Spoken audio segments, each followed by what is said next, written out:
अस्सलामुअलैकुम बच्चों, कैसे हैं आप सब। Welcome to our Urdu channel Urdu Dars Adab. Last class में हमने अफसाना पढ़ा था। कौन सा अफसाना पढ़ा था? बाबा नूर का, सेकंड चैप्टर में। आज हम थर्ड चैप्टर स्टार्ट करेंगे। भीष्म सानी जी ने थर्ड चैप्टर लिखा है। थर्ड चैप्टर का नाम है लड़का और गुलेल। पहले हम इनकी सवानियात पढ़ लेते हैं। इनकी विलादत हुई थी 1915 में और वफ़ात हुई 2006 में। ठीक है। भीष्म साहनी 8 अगस्त 1915 को रावलपिंडी में पैदा हुए। गवर्नमेंट कॉलेज लाहौर से अंग्रेज़ी में एमए किया। आज़ादी की लड़ाई में भरपूर हिस्सा लिया और जेल भी गए। तक़सीम हिंद के नतीजे में हिजरत करना पड़ी, यानी जब हिंदुस्तान पाकिस्तान तक़सीम हो रहा था, बंटवारा हो रहा था, तब उसमें भी उनको हिजरत करना पड़ी थी, यहाँ से वहाँ जाना पड़ा था। और अपने भाई फिल्म एकड़ बलराज साहनी के साथ, फिल्म एक्टर बलराज साहनी के साथ हिंदुस्तान आ गए, है ना। फिल्म एक्टर हैं बलराज साहनी, उनके साथ ये हिंदुस्तान आ गए थे। यहाँ आने के बाद उन्होंने थिएटर आर्टिस्ट के तौर पर काम किया। दिल्ली यूनिवर्सिटी के लेक्चरार रहे। मॉस्को में रूसी अदब के तर्जुमा निगार के तौर पर भी काम किया। तरक्की पसंद तहरीक के जनरल सेक्रेटरी भी रहे। उन्होंने रूसी ज़बान के साथ उर्दू, हिंदी, संस्कृत और पंजाबी पर दस्तरस हासिल थी। पंजाबी पर भी दस्तरस हासिल थी, मतलब उन पे भी हाथ साफ था। उर्दू, हिंदी, संस्कृत और पंजाबी सब ज़बानें लिख लेते थे और बोल लेते थे। उनका अदबी मर्तबा बहुत ही बुलंद है। उन्होंने नावल भी लिखे हैं, सफ़रनामे भी तरतीब दिए हैं और थिएटर से भी मुताल्लिक़ रहे। तक़सीम हिंद के अलमिया से मुताल्लिक़ उनका नावल तम्स यानी तारीख़ी उनकी यादगार तख्लीक़ है, जिसका दुनिया की कई अहम ज़बानों में तर्जुमा हो चुका है। ठीक है बच्चों, समझ में आई इनकी सवानियात। अब हम पढ़ते हैं चैप्टर लड़का और गुलेल। ये भीष्म साहनी का लिखा हुआ ही अफसाना है। स्कूल में हमारी जमात अजीबोगरीब किस्म के लड़कों का मजमुआ थी। उन्हीं में से एक लड़का हरबंस लाल था। जब उससे कोई मुश्किल सवाल पूछा जाता तो वो अपनी दवात से थोड़ी सी रोशनाई निकाल कर पी जाता। ये मुसन्निफ जो भीष्म साहनी जो चैप्टर लिख रहे हैं, वही अपनी अफसाने की पूरी कहानी बता रहे हैं, दर्शा रहे हैं। अच्छे से सुनिएगा गौर से, क्योंकि इस बात का यकीन था कि इस तरह अक्ल तेज़ होती है। किसको यकीन था? उस लड़के को, वो जो अजीब सा था। वो अपनी दवा से थोड़ी सी रोशनाई निकाल लेता था। रोशनाई मतलब जो स्याही होती है वो निकाल लेता था। हमारी जमात में सबसे अजीब लड़का बोधराज था। क्या नाम था लड़के का? बोधराज। हम सब उससे डरते थे। अगर वो किसी के बाजू में कहीं नाखून से काट देता तो वहाँ वरम आ जाता, जैसे सांप ने डस लिया हो। वो बेहद संगदिल लड़का था। संगदिल मतलब पत्थर दिल लड़का, है ना। बहुत ही जालिम था, उसे कुछ फ़र्क नहीं पड़ता था। अगर वो किसी के बाजू में कहीं नाखून से काट लेता तो वहाँ वरम आ जाता, जैसे सांप ने डस लिया हो। वो बेहद संगदिल लड़का था। अपनी नंगी उंगलियों से भड़को पकड़ लेता, उसके डंक निकाल देता और फिर धागे में बांधकर उसे पतंग की तरह उड़ाता। वो झपट्टा मार कर फूल पर बैठी हुई तितली को पकड़ लेता, अपनी उंगलियों से उसे मसल देता, फिर पिन चुभो देता और उसे अपनी नोटबुक में रख लेता। बताओ, इतना जालिम लड़का था। कहा जाता था कि अगर बोधराज को बिच्छू डंक मारता तो खुद बिच्छू मर जाता। लोग ऐसे कहते थे। बोधराज के खून के बारे में लोगों का ये यकीन था कि उसमें इतना जहर भरा हुआ है कि सांप के डसने का भी कोई असर नहीं पड़ेगा। उसके हाथ में हमेशा एक गुलेल होती थी और वो बहुत अच्छा निशानेबाज था। चिड़िया उसका ख़ास निशाना होती थी। वो एक पेड़ के नीचे खड़ा हो जाता, निशाना लगाता, फिर दूसरे ही लम्हे फ़िज़ा में चिड़िया की चीखें सुनाई देती और उसके परों की नर्म रुएं ज़मीन पर गिरते हुए नज़र आते। या फिर वो पेड़ पर चढ़ जाता, अंडे उठा लेता और घोंसले को बिल्कुल तबाह कर देता था।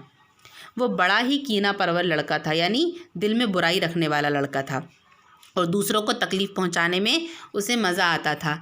तमाम लड़के उसकी धमकियों से खौफज़दा रहते थे, यहाँ तक कि उसकी माँ भी उसे राक्षस या शैतान के नाम से याद करती थी। उसकी जेबें अजीब अजीब चीज़ों से भरी रहती थीं, मसलन ज़िंदा तोता, तरह तरह के अंडे या कांटेदार खारदार पुश्त वगैरह। अगर बोधराज किसी से लड़ता तो उस पर बेल की तरह सर से वार करता। उसे बुरी तरह लात मारता और दांतों से काट लेता था। स्कूल से छुट्टी होने पर हम लोग घर आ जाते, लेकिन बोधराज आवारागर्दी करने के लिए इधर उधर चला जाता। मतलब बहुत ही अजीब गरीब लड़का था। उसके पास हमेशा अजीबोगरीब कहानियों का ज़ख़ीरा रहता था। मतलब वो आड़ी टेढ़ी कहानियाँ सुनाता था, ऐसी जो बहुत ही अजब गजब लगती थी, उनका ख़जाना जैसा था। एक दिन उसने कहा, हमारे घर में एक गो रहता है। गो रहता है, तुम लोग जानते हो गो क्या चीज़ होती है? नहीं, गो क्या होता है? ये ज़मीन पर रेंगने वाला एक तरह का कीड़ा है जो करीब 1 फीट लंबा होता है। उसके 4 पैर और नीचे होते हैं और पंजे होते हैं। 4 पैर होते हैं और पंजे होते हैं। हम सब लरज़ उठे।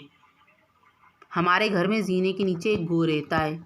उसने बात जारी रखी, अगर ये एक बार किसी चीज़ को पकड़ लेता है तो फिर अपनी गिरफ्त ढीली नहीं करता। गिरफ्त यानी अपनी पकड़ को ढीला नहीं करता, छोड़ता नहीं है, कुछ भी हो जाए। हम लोग फिर कांप उठे। चोर गो रखते हैं, ऊंची दीवारों पर चढ़ते वक्त उन्हें इस्तेमाल करते हैं। उसके पिछले पैर में ये लोग एक रस्सी बांध देते हैं, फिर उसे ऊपर फेंक देते हैं। जैसे ही गो दीवार को छूता है वैसे ही उससे चिमट जाता है और इतनी सख्ती से चिमटता है कि 10 आदमी मिलकर भी उसे वहाँ से हटा नहीं सकते। उसके बाद चोर रस्सी के सहारे दीवार पर चढ़ जाते हैं।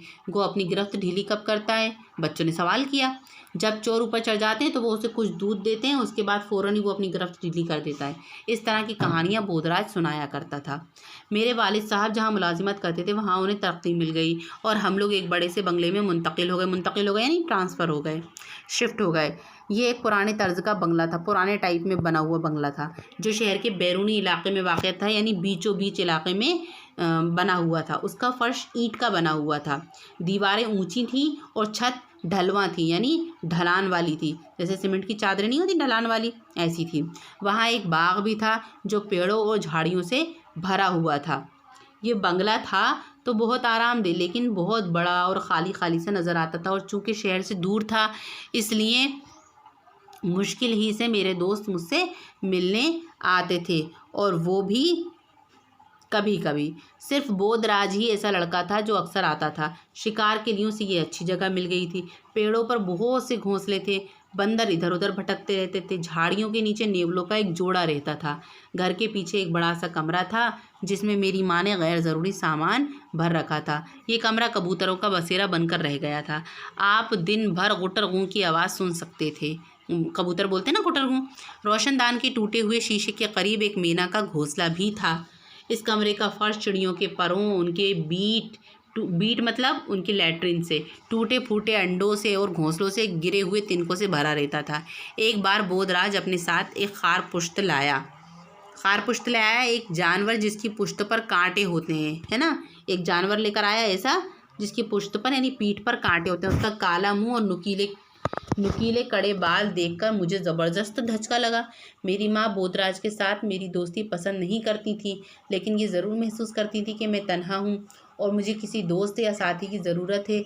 मेरी माँ उसे शैतान कहकर बुलाती थी और अक्सर उसे कहा करती कि वो चिड़ियों को तकलीफ़ ना पहुँचाए। एक रोज़ मेरी माँ ने मुझसे कहा, अगर तुम्हारे दोस्त चिड़ियों के घोंसले बर्बाद करने का इतना ही शौकीन है तो उससे कह दो कि हमारा सामान वाला कमरा साफ़ कर दे। चिड़ियों ने उसे बहुत गंदा कर दिया है। मैंने एहतजाज किया, है ना, मतलब कि थोड़ा सा हिचकिचाया। आपने तो ये कहा था कि घोंसलों को तबाह करना जालिमाना काम है। मैं मशवरा नहीं दे रही हूँ कि वो चिड़ियों को मारे, उन्हें तकलीफ़ दिए बगैर वो घोंसलों को हटा सकता है। दूसरी बार जब बोधराज आया तो मैं उसे गोदाम में ले गया। कमरे में अंधेरा और बदबू थी, गोया हम किसी ऐसे घर में दाखिल हो गए हों जहाँ जानवर रहते हैं। मैं एतराफ़ करता हूँ कि मुझे कुछ अंदेशा हो गया था। एतराफ़ करता हूँ यानी कबूल करता हूँ कि मुझे डर लग रहा था कि अगर बोधराज ने अपनी आदत के मुताबिक घोंसले तबाह कर दिए तो चिड़ियों के पर नोच दिए, उनके अंडे तोड़ दिए तो फिर क्या होगा। मेरी समझ में नहीं आया कि मेरी माँ ने मुझे बोधराज को ले जाकर गोदाम साफ़ कराने के लिए क्यों कहा, जबकि वो हमारी दोस्ती भी पसंद नहीं करती थी। बोधराज अपनी गोलेल लेकर आया था। छत के नीचे जो घोंसले थे उनका उसने बड़ी एहतियात से जायज़ा लिया। छत दोनों जानिब ढलवां थी, यानी इस तरफ भी ढाल वाली, वो झोपड़ी वाली छतें नहीं होती ऐसी वाली, जो एक लंबे शहीत्र के सहारे टिकी हुई थी। शहीत्र यानी लकड़ी का एक मोटा लट्ठा था, एक बहुत ही मोटा लट्ठा था लकड़ी का, उसके सहारे टिकी हुई थी पूरी छत। शहीत्र के एक सिरे पर रोशनदान के करीब एक मेना का घोंसला था, यानी कि पूरी जो एक बल्ली लगी हुई थी, लकड़ी जैसी बल्ली लगी हुई थी, उसके एक सिरे पर मेना का घोंसला था। रोशनदान था वहाँ पर मेना का घोंसला था। मुझे रोटी के छोटे छोटे टुकड़े और चितड़े लटके हुए दिखाई दे रहे थे। कुछ कबूतर शहीतर के ऊपर नीचे फुदक रहे थे, कुछ तो बल्ली के ऊपर थे और कुछ नीचे फुदक रहे थे और एक दूसरे पर गुटरगू कर रहे थे। मीना के नन्हे मुन्ने बच्चे वहीं ऊपर हैं। बोधराज ने गुलेल से निशाना लगाते हुए कहा। मैंने महसूस किया कि 2 पीले रंग की नन्ही नन्ही चोंचें घोंसले से बाहर झांक रही हैं। वो देखो, बोधराज ने चिल्लाकर कहा। ये गंगा वाली मीना है। ये चिड़िया आमतौर पर उन इलाकों में नहीं पाई जाती। उनके वालिदैन अपने गिरोह से बिछड़कर यहाँ आ गए होंगे। उनके वालिदैन कहाँ हैं? मैंने पूछा। चारे की तलाश में गए होंगे और अब जल्द ही वापस आ जाएंगे। बोधराज ने गुलेल उठाई। मैं उसे रोकना चाहता था, लेकिन उससे पहले कि मैं मुंह खोलता, एक जन्नाटे की आवाज़ पैदा हुई और फिर झुंझुनाहट सी फैल गई, जैसे छत की नालीदार लोहे की चादर पर कंकर मार दिया गया हो। नन्ही तन्नी चोंचें गायब हो गई, गुटुरगू और चहचहे बंद हो गए। ऐसा मालूम होता था कि तमाम चिड़ियाँ खौफ के मारे से खामोश हो गई हैं। बोधराज ने गुलेल से दूसरा कंकर फेंका। इस बार वो छत की कड़ी से टकराया।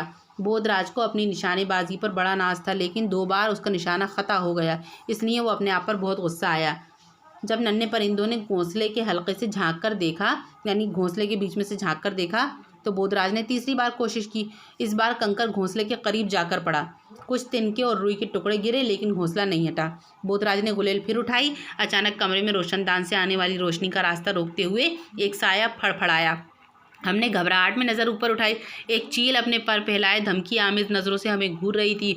ये उसी चील का घोंसला होगा, मैंने कहा।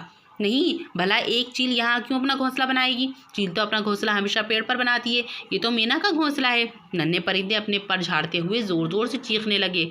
हमने अपना सांस रोक लिया। मालूम नहीं चील क्या करे। चील रोशनदान से उड़ी और कड़ी पर जा बैठी।